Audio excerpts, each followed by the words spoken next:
Hello everyone, this is Deepika and welcome to our legal channel. Friends, today we are going to discuss a very important judgment of High Court which is related to false 498A. Friends, as we all know that most of us are facing false 498A case, it is very common, and if we are aware of these judgments in which court dismissed false 498A cases, then it will be really very helpful for us. So friends, we will discuss full details of this judgment today, and if you think that conditions of your case are similar to the conditions of this case, then you can use this judgment. Friends, before starting this video, as usual, I would like to say, if you are new to our channel and haven't subscribed yet, then kindly subscribe and press the notification bell so that you can get quick updates of our channel time to time. So friends, let's see that what was this case.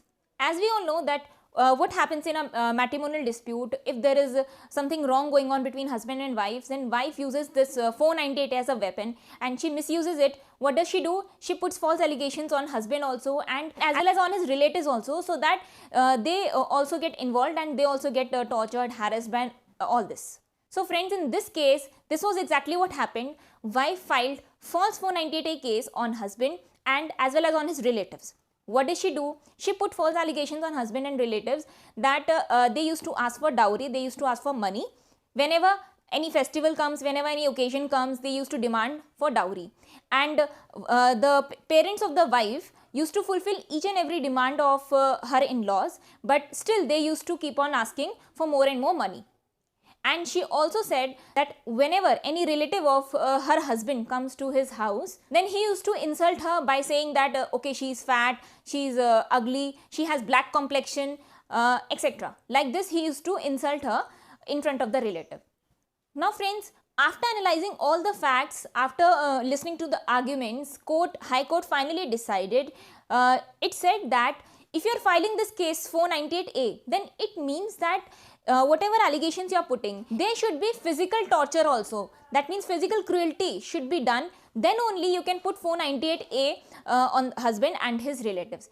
It is not just that you have said, okay, they used to ask for money and they used to insult me like this and that. Just by saying this, that means your in-laws have just asked for money and they have not done any physical cruelty on you, then you cannot file 498A against them. If your in-laws are just verbally torturing you, verbally they are taunting on you by saying bad things to you, so that will not come under the category of 498A. Wife cannot file 498A case in this condition.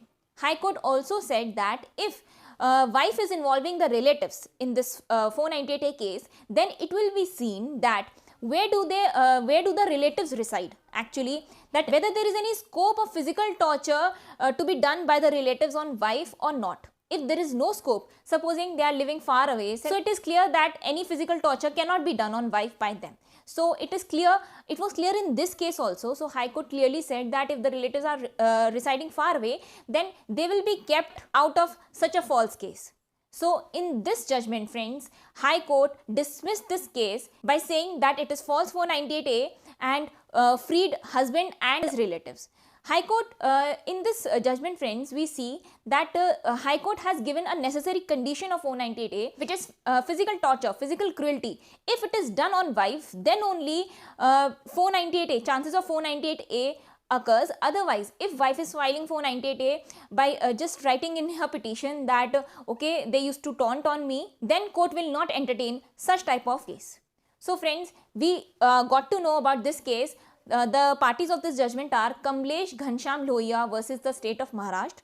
You can get this judgment by this name. I will also give this link in the description box of this video.